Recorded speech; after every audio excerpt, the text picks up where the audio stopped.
ఒక భూమి బదలాయింపు సందర్భంగా ఆ కంపెనీలో పార్ట్నర్స్ ఎవరంటూ చూస్తే ఆ కంపెనీలో ప్రధాన పార్ట్నర్గా అది కూడా 2002 తర్వాత 2004 తర్వాత జరిగినటువంటి స్టీఫెన్సన్కి సంబంధించిన వ్యవహారం బయటకు వచ్చింది. అసలు స్టీఫెన్సన్ ఈ వ్యవహారంలో దీనికి సంబంధించినటువంటి 840 ప్రాపర్టీస్కి సంబంధించినటువంటి అంశంలో పోరాడుతున్నటువంటి శ్రీనివాస్ గారు ఉన్నారు మనతోటి, అడ్వకేట్ శ్రీనివాస్ నాగిళ్ళ ఆయన పేరు. ఆయన ఈ 840 ప్రాపర్టీస్కి సంబంధించినటువంటి పూర్తి స్థాయిలో పరిశోధన చేశారు, దానికి సంబంధించి న్యాయపరమైనటువంటి పోరాటం చేశారు. లోకాయుక్తులు కూడా పోరాడి తెచ్చుకున్నటువంటి శ్రీనివాస్ గారు స్వాగతం. నమస్తే. ఏంటి స్టీఫెన్సన్ మరోసారి మా అందరికీ పరిచయం చేస్తున్నారు, మా అందరికీ మళ్ళీ మర్చిపోయిన స్టీఫెన్సన్ ముందుకు తీసుకొస్తున్నారు. ఏంటి అసలు స్టీఫెన్సన్ యొక్క ఈ ల్యాండ్ రెగ్యులరైజేషన్కి ఏం జరిగింది, అసలు ప్రాథమికంగా ఏం జరిగింది? అసలు యాక్చువల్లీ సికింద్రాబాద్లో మిలిటరీ ఎస్టేట్ ఆఫీసర్ అప్పుడు 1930లో లీజెస్ ఇచ్చడం స్టార్ట్ చేసిండండి. ఈ 1930 నుంచి కాలక్రమేణా అది ఏపీ ఫార్మినేషన్ అయినాక కూడా ఆ లీడ్స్ అట్లనే కంటిన్యూ అయినాయి. ఫస్ట్ జీవో 1989 ఒకటి వచ్చింది, ఏదైతే లీజ్ గడువు ముగుస్తుంది దాన్ని ఇమీడియట్గా రిజ్యూమ్ చేసుకోవాలి ప్రాపర్టీ అని చెప్పి ఒక జీవో. దీనికి సంబంధించి యాక్చువల్గా ఏం జరిగింది అనే విషయం అంటే నా అబ్జర్వేషన్ నేను చెప్తాను, దాంట్లో మీరేమైనా డిఫర్ అయితే చెప్పండి. బ్రిటిష్ పాలన భారతదేశంలో కొనసాగుతుండగా స్వతంత్ర సంస్థానంగా ఉన్నప్పటికీ కొంత బ్రిటిష్ వారితో సఖ్యత రీత్యా ఇక్కడ సిబ్బందికి అదే సందర్భంలో సాయుధ బలగాలకి ఎయిర్ ఫోర్స్కి కొంత ప్లేస్లకు ఏర్పాటు చేసింది నిజాం సర్కార్. ఆ నిజాం సర్కార్ ఇచ్చినటువంటి మిలిటరీకి రాయల్ బ్రిటిష్ మిలిటరీకి ఇచ్చినటువంటి భూములు కానీ అదే సందర్భంలో వాటి చుట్టూ ఉన్నటువంటి మిగతా ల్యాండ్ చుట్టూ ఉన్నటువంటి వివాదం ఇది. ఈ వివాదంలో కొన్ని ప్లాట్స్ని ఐడెంటిఫై చేసి ఇప్పుడు మన స్క్రీన్ మీద ప్లే అవుతున్నటువంటి విజువల్స్లో కనిపిస్తున్నటువంటి భూమే స్టీఫెన్సన్కి సంబంధించినటువంటి ఇప్పుడు వివాదాస్పదమైనటువంటి భూమి. మళ్ళీ వస్తాను సార్, ఆ సబ్జెక్ట్కి వస్తాను మళ్ళీ.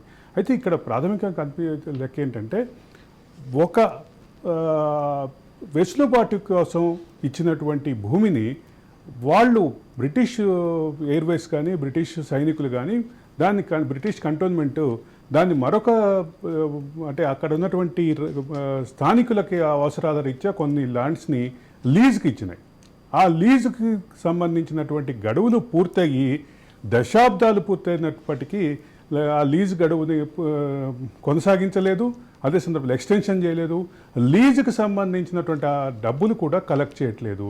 ఇప్పుడు ఎటు కాని పరిస్థితి ఉన్నటువంటి ఈ unclaimed lands, right, unclaimed lands అనొచ్చా, అన్క్లెయిమ్డ్ ల్యాండ్స్ చుట్టూ తిరుగుతున్నటువంటి ఈ వివాదంలో ఇప్పుడు స్టీఫెన్సన్కి సంబంధించినటువంటి ఒక అంశం ప్రధానంగా వచ్చింది. ఈ 840కి సంబంధించినటువంటి ఈ అంశాన్ని మొత్తాన్ని పోరాటం చేసినటువంటి శ్రీనివాస్ గారు మా దగ్గరికి అప్రోచ్ అయినప్పుడు అక్కడ వెతుకుతున్న క్రమంలో ఆ 840 ఫైల్స్కి సంబంధించినటువంటి అంశాలు వెతుకుతున్న క్రమంలో ఈ స్టీఫెన్సన్కి సంబంధించిన అంశం అనూహ్యంగా కనిపించింది. అంతేనా శ్రీనివాస్ గారు? అంతే అండి, అంతే. అయితే ఇక్కడ స్టీఫెన్సన్కి సంబంధించినటువంటి ఈ వ్యవహారంలో ఆయన Atul pharma and surgical company అనే కంపెనీకి 1936 నుంచి లీజ్ ఉంది, రైట్? 1940 కాలక్రమేణా వేరే వాళ్ళకు ఇచ్చుకుంటూ 2004లో స్టీఫెన్సన్ గారు అతుల్ ఫార్మాలో వన్ ఆఫ్ ది పార్ట్నర్గా చేరినారన్నమాట. ఈ ప్రాపర్టీ ఏదైతే ఉందో 2002లోనే లీజ్ ఎక్స్పైర్ అయింది. 2002లో లీజ్ ఎక్స్పైర్ అయితే 2004లో స్టీఫెన్సన్ ఈ కంపెనీలో భాగస్వామిగా చేరారు. చెప్పండి శ్రీనివాస్ గారు. ఈ స్టీఫెన్సన్ గారు ఏదైతే ఉన్నారో ఈ లీజ్ ఫైల్ వెరిఫై చేసినప్పుడు ఏం తెలిసిందంటే 2015లో ఏదైతే ఓటుకు నోటు కేసు అయినాక బాబు గారిది రేవంత్ రెడ్డి గారిది అయినాక క్లియర్ కట్గా తెలుస్తుంది ఏంటంటే ఇతనికి ఫేవర్ చేశారు అని చెప్పి 2016లో అతను ఒక అప్లికేషన్ పెట్టుకున్నాడు, నాకు ఈ లీజ్ ఎక్స్పైర్ ప్రాపర్టీ ఏదైతే ఉందో నాకు ఇది ఫ్రీ హోల్డ్ చేయమని చెప్పి. అయితే గవర్నమెంట్ యాక్చువల్లీ 2006లోనే ఒక జీవో ఉంది, జీవో ఎంఎస్ నంబర్ 177 ఆఫ్ 2006. 2013 డిసెంబర్లో నేను లోకాయుక్తలో కేసు ఫైల్ చేసినాను. ఏవైతే ఈ జీవో పరిధిలోకి వస్తాయో ఇవన్నీ రెజ్యూమ్ చేసుకోమని చెప్పి లోకాయుక్తని నేను రిక్వెస్ట్ చేసినాను. ఈ స్టీఫెన్సన్ గారి ప్రాపర్టీ ఏదైతే ఉందో అది కూడా జీవోఎంఎస్ నంబర్ 177లకే వస్తుంది. కానీ ఈ ఏదైతే యాక్చువల్ ప్రాపర్టీస్ ఇది ఏవైతే జీవో ఉన్నాయో నెంబర్ 177 జీవో నెంబర్ 177కి సంబంధించినటువంటి 1/7/2016 వచ్చింది GO number 177. Estate officer Secunderabad submitted 2006 ఒకటి వచ్చింది ఫస్ట్ జీవో అది. 2006 లో దాన్నే ఛాలెంజ్ చేస్తున్నాం మనం కోర్టులో. చెప్పండి శ్రీనివాస్ గారు. అయితే దీని ప్రకారం ఏంటంటే ఎన్ని ఈ పరిధిలోకి వస్తాయి 2000 జిఓఎంఎస్ నంబర్ 177లో ఎన్ని లీజ్ ప్రాపర్టీస్ వస్తాయంటే అప్పటి CCLA commissioner estate officer 511 properties అని చెప్పి తప్పుడు సమాచారం లోకాయుక్తకు ప్రొవైడ్ చేశారు అన్నమాట. అయితే యాక్చువల్లీ ఏంది 840 దాకా ఉన్నాయి మొత్తం ప్రాపర్టీస్. ఓకే, మొత్తం 840 ప్రాపర్టీస్ ఉంటే 512 511 అని చెప్పి 511 మాత్రమే ఎస్టేట్ ఆఫీసర్ ఇచ్చారు. దాని తర్వాత ఏం జరిగిందంటే ఈ 511 వదిలేసేసి ఏవైతే 200 చేంజ్ ప్రాపర్టీస్ ఉంటాయో ఆ ప్రాపర్టీలో స్టీఫెన్సన్ది కూడా ప్రాపర్టీ ఒకటి ఉందన్నమాట. ఓకే, ఈ స్టీఫెన్సన్ది ఆల్రెడీ 2002లోనే లీజ్ ఎక్స్పైర్ అయిపోయింది. It has to be resumed based on GOMS 177. కానీ అది చేయకుండా స్టీఫెన్సన్ గారికి 2016లో అతను అప్లికేషన్ ఏదైతే పెట్టుకున్నాడో దాన్ని కన్విన్సింగ్ డీడీగా చేయమని చెప్పి ఆర్డర్స్ పాస్ చేస్తున్నారు అనమాట. ఓకే, 2016లో జరిగింది. ఎస్, 2016. అప్పటికే ఈ ఓటుకు నోటు కేసు సంబంధించినటువంటి చాలా పీక్ స్టేజ్లో నడుస్తున్నటువంటి సందర్భంలో దాని తర్వాత ఏం జరిగిందంటే ఈ 2016లో స్టీఫెన్సన్ గారికి 1,25 lakhs దీన్ని కన్విన్సింగ్ ఛార్జ్ కట్టమని చెప్పి డైరెక్షన్ వచ్చింది. ఓకే, అయితే దాని డైరెక్షన్లో with in period of 30 days you have to pay. Okay, కానీ అతను 30 days తర్వాత ఏదైతే ఉందో దాని తర్వాత కడితే 1% పీనల్ ఛార్జెస్తోని కట్టాలి. ఒకవేళ 6 months లోపల కట్టకపోతే అది నల్ అండ్ వాయిడ్ అని చెప్పి డైరెక్షన్ ఉందన్నమాట. కానీ స్టీఫెన్సన్ గారు ఏదైతే ఉన్నారో 75% ప్రాపర్టీ వాల్యూ ఏదైతే ఉందో అది 6 months లోపల కట్టినాడు. మిగిలింది ఏదైతే బ్యాలెన్స్ 25% ఉందో అది 2 years వరకు అట్లే కంటిన్యూ చేశారు అనమాట. 2018 వరకు కంటిన్యూ. కానీ ఇంకొకటి విషయం ఏంటంటే ఇదే 2016లో తెలంగాణ గవర్నమెంట్ ఇంకో జీవో తీసింది, జిఓఎంఎస్ నంబర్ 62. దాని సారాంశం ఏంటంటే ఇమీడియట్ లీజ్ ఎక్స్పైర్ అయిపోతే అది హ్యాండ్ ఓవర్ చేసుకోవాలన్నది. మరి 2006 జీవో ఉంది, 2016 జీవో ఉంది. 2002లో ఎక్స్పైర్ అయిపోయిన ప్రాపర్టీని ఏ విధంగా వాళ్ళు ఇది చేస్తారు అట్లా. అంటే ఇక్కడ ప్రధానంగా గమనించాల్సిన అంశం ఏంటంటే 2016లో ఏదైతే ఈ వివాదం వచ్చిందో, ఏదైతే కేసు ముందుకు వచ్చిందో, ఆ కేసు ముందుకు వచ్చిన తర్వాత దీనికి సంబంధించినటువంటి కేటాయింపులు జరిగినాయి. కేటాయింపులు జరిగిన తర్వాత కూడా కొన్ని ఖచ్చితంగా అంటే వైలేషన్స్ కనిపిస్తున్నాయి. ఒక పక్క అలాట్మెంట్ సందర్భంగా ఇచ్చినటువంటి ప్రాథమికమైనటువంటి నియమాల్ని ఫ్రేమ్ వర్క్ని కూడా పాటించలేదు అనేది చాలా క్లియర్గా చెప్తున్నారు మీరు. అయితే 2016కి సంబంధించినటువంటి జీవోలు, అదే సందర్భంలో దీంతో పాటు ఒక ముఖ్యమైనటువంటి విషయం కూడా మనం ప్రస్తావించకపోతే దీనికి సంబంధించిన ఒక కంక్లూజన్కి రాలేదు. 2021లో లోకాయుక్త ఒక జడ్జిమెంట్ ఇచ్చినది. దీనికి సంబంధించి అంటే అది కూడా మీరు ఫైట్ చేస్తేనే ఇవన్నీ ల్యాండ్లో లోకాయుక్త 9 years తర్వాత లోకాయుక్త జడ్జిమెంట్ వచ్చింది. ఓకే, ఏవైతే లీజ్ ఎక్స్పైర్ ప్రాపర్టీస్ ఉంటాయో based on the GO MS number 177 ఇవన్నీ రెజ్యూమ్ చేయాలని చెప్పి చీఫ్ సెక్రటరీకి డైరెక్షన్ ఇచ్చింది. కానీ అది ఉన్నా కూడా, ఆ డైరెక్షన్ ఉన్నా కూడా 2023 మన అసెంబ్లీ ఎలక్షన్స్ బిఫోర్, ఒక 2-3 months బిఫోర్ ఇదే ప్రాపర్టీని స్టీఫెన్సన్ గారికి కన్విన్సింగ్ డీడ్ ఇష్యూ చేసింది గవర్నమెంట్.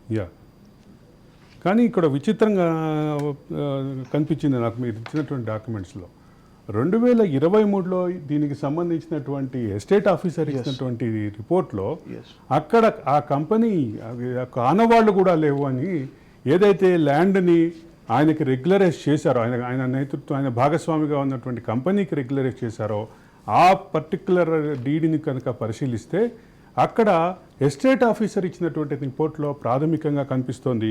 పిసిఆర్ అది కొంచెం ప్లే చేయండి.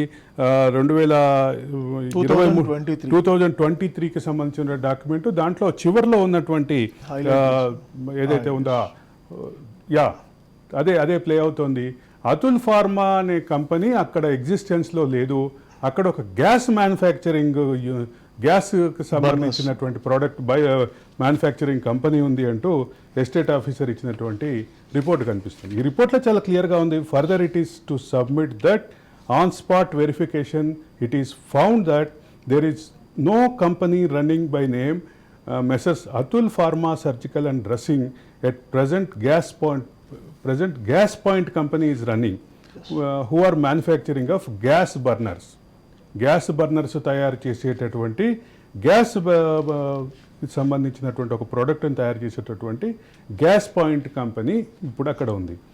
కాబట్టి in view of the above it is requested to issue instructions and oblique orders whether to impose 1% penal interest or any other orders which may deem fit in case of for conversion of lease. అంటే మొత్తం లీజ్నే రద్దు చేయమని చెప్పేసి estate officer ఒక పక్క request suggest చేస్తున్నారు. ఈ మొత్తంలో రాజకీయం ఎక్కడుంది, రాజకీయ ప్రలోభాలు ఎక్కడున్నాయి, రాజకీయ ప్రలోభాలకు సంబంధించిన అంశం ఎక్కడ వస్తుంది శ్రీనివాస్ గారు? సార్, ఇది యాక్చువల్లీ ఆర్డినరీ పర్సన్ ఈ విధంగా ఇన్ని ల్యాబ్స్ చేస్తే అతనికి ప్రిఫరెన్స్ ఇస్తారా చెప్పండి గవర్నమెంట్? లేదు కదా. ఇప్పుడు 2 జీవోస్ ఉన్నాయి, లోకాయుక్త జడ్జ్మెంట్ ఉంది, ఇవన్నీ సెట్ అసైడ్ చేసి ఒక వ్యక్తికి లాభం చేకూర్చిందంటే దాని మీనింగ్ ఏంది? అంటే గవర్నమెంట్ ఇన్వాల్వ్మెంట్ లేదంటే. ఇంకొకటి ఏంటంటే ఇదే నవీన్ మిట్టల్ గారు సర్క్యులర్ ఆర్డర్స్ పాస్ చేశారు.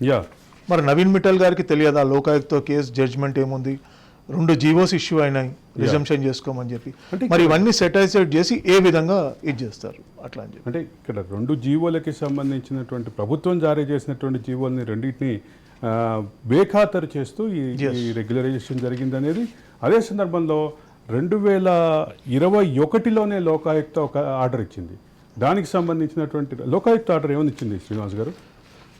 ఈ మొత్తం 511 లీజ్ ప్రాపర్టీస్ ఏవైతే ఉన్నాయో ఓకే, దీని మీద 2021 నవంబర్లో ఓకే లోకాయుక్త ఏం చెప్తుందంటే, therefore it is felt that the present complaint can be dispose of with direction to the chief secretary to government Telangana state secretariat Hyderabad to look into the matter seriously and take appropriate action to resume the government lands again which the leases are expired.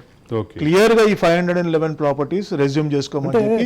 దీనికి సంబంధించినటువంటి విస్తృతమైనటువంటి ఒక సబ్జెక్ట్లోకి వస్తే సుమారుగా 840 ప్రాపర్టీస్కి సంబంధించినటువంటి lease ఎప్పుడో అంటే కొన్ని దశాబ్దాల క్రితం ఎక్స్పైర్ అయినప్పటికీ వాటిని ఇప్పటికీ లెస్సీస్ కొనసాగిస్తున్నారు. లెస్సీస్ కొనసాగించడం కంటే కూడా లీజుదారులు కాకుండా లీజుదారులను కూడా బెదిరించి కొంతమంది థర్డ్ పార్టీలు, అదే సందర్భంలో రాజకీయ అండ ఉన్నటువంటి వ్యక్తులకు సంబంధించిన అంశం కూడా ఉంది. ఎంఓయూ ద్వారా వాళ్ళు కూడా అది కూడా కొంచెం ఎక్స్ప్లెయిన్ చేయండి శ్రీనివాస్ గారు, మన ప్రేక్షకులకు క్లారిటీ వస్తుంది. ఏవైతే లీజ్ ప్రాపర్టీస్ ఉన్నాయో ఈ లీజ్ ప్రాపర్టీస్లో మ్యాక్సిమం 200 crores రెంటల్స్ ఇప్పటి వరకు డ్యూ ఉన్నాయండి. ఓకే, ఈ రోజు వరకు రెంటల్స్ కలెక్ట్ చేస్తలేరు. ఇంకోటి ఇప్పుడు జడ్జ్మెంట్ వచ్చినాక కూడా 2 years అయినా కూడా ఏ ప్రాపర్టీ కూడా రెజ్యూమ్ చేయలేదు. ఓకే, చాలామంది బీఆర్ఎస్ ఎక్స్ మినిస్టర్స్, నేను వాళ్ళ జాతకం బయట పెడతాను త్వరలోనే, వాళ్ళు ఈ లీజ్ ఎక్స్పైర్ ప్రాపర్టీస్లో కొంతమంది బీఆర్ఎస్ ఎక్స్ మినిస్టర్స్ అంటే ఒక లీజ్ ఎక్స్పైర్ ప్రాపర్టీ రిజిస్ట్రేషన్ కూడా ఉంది వాళ్ళ అంటే 200 కోట్లకి సంబంధించినటువంటి రెంట్లు వసూలు చేయలేదు. సో అది అన్క్లైమ్డ్ అమౌంట్ కానీ. ఇంకోటి ఏంటంటే ఈ మొత్తం ప్రాపర్టీస్ వాల్యూ 10,000 crores అండి, 10,000 కోట్ల ప్రాపర్టీలు ఇవన్నీ. ఓకే, దాంట్లో 200 కోట్ల పైచిలకు రెంట్సే డ్యూ ఉన్నాయన్నమాట. ఓకే, గవర్నమెంట్ రెంట్స్ కలెక్ట్ చేస్తలేదు. ఇంతకుముందు బీఆర్ఎస్ గవర్నమెంట్ రెంట్స్ ఏం కలెక్ట్ చేయలేదు, వాళ్ళ మీద ఏం యాక్షన్ లేదు. ఇంకొక విషయం ఏంటంటే 2017లో నేను కేసీఆర్ గారికి అప్లికేషన్ పెట్టుకున్నాను. ఏమని చెప్పి, అయ్యా రిక్వెస్ట్ చేసినాను రిప్రజెంటేషన్ ద్వారా, ఇన్ని ప్రాపర్టీస్ ఉన్నాయి, మీరు డబుల్ బెడ్రూమ్ కట్టనీకి మీరు ప్లేసెస్ లేవంటున్నారు, ఇవన్నీ తీసుకొని మీరు ఇది చేస్తే 1,00,000 పేద కుటుంబాలు బెనిఫిట్ అవుతాయి. ఎందుకంటే ఈ ప్రాపర్టీ వాల్యూ వచ్చేసి 120 acres ఉంది మొత్తం.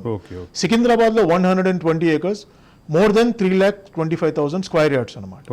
మీరు ఒక స్కీమ్ ఫ్రేమ్ చేసేసి పేదవాళ్ళకు మీరు డబుల్ బెడ్రూమ్ అంటే చాలా క్లియర్గా ఇదవుతుంది అని చెప్తే, నా రిప్రజెంటేషన్ తర్వాత ఆశ్చర్యకరమైన విషయం ఏంటంటే ఈ బీఆర్ఎస్ నాయకులే కబ్జాదారులు ఎవరైతే పొజిషన్లో ఉంటారో వాళ్ళని కాల్ చేపించి వాళ్ళ దగ్గర ఎంఓయూ ద్వారా డాక్యుమెంట్స్ రాసుకొని పొజిషన్ తీసుకొని ఇల్లీగల్ కన్స్ట్రక్షన్స్ చేసేసుకొని అవన్నీ రెంట్స్కి ఇచ్చుకుంటూ ఎంజాయ్ చేస్తున్నారు. వాళ్ళకి ఏవైతే బ్లాక్ మనీ ఏదైతే ఉందో వాళ్ళదంతా సెటిల్మెంట్ మనీ అవన్నీ వాళ్ళు వైట్ చేసుకున్నారు ఇప్పుడు.